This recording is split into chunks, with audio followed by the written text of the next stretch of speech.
बातम्या महापालिका निवडणुकांसंदर्भातच।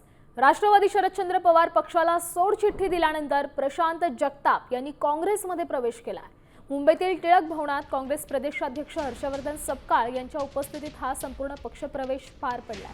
यावेळी जगतापांसह अनेक कार्यकर्त्यांनी काँग्रेसमध्ये जाहीर प्रवेश केला, तर अनेक जातीयवादी पक्षांनी जगतापांना ऑफर दिली होती। मात्र त्यांनी काँग्रेसची विचारधारा निवडली आहे असं वक्तव्य काँग्रेस नेते विजय वडेट्टीवारांनी केलं।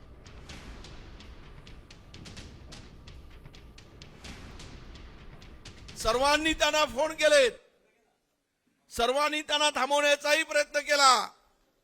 अनेक जातीयवादी पक्षांनी त्यांना सोबत येण्यासाठी ऑफर दिली,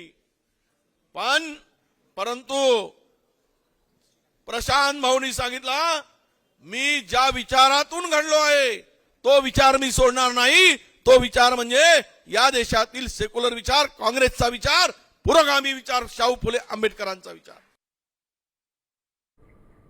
दरम्यान काँग्रेसमध्ये प्रवेश केल्यानंतर प्रशांत जगताप यांनी आपली प्रतिक्रिया दिली। ते काय म्हणालेत पाहूया।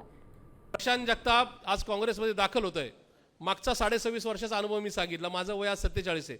इथून पुढे काँग्रेस पक्षाने मला कुठल्याही स्तरावर संधी देऊ किंवा नको देऊ, प्रशांत जगताप हा काँग्रेस पक्ष सोडणार नाही। एक वेळेस राजकारण बंद करेल, पण काँग्रेसमधून दुसरीकडे कुठे जाणार नाही।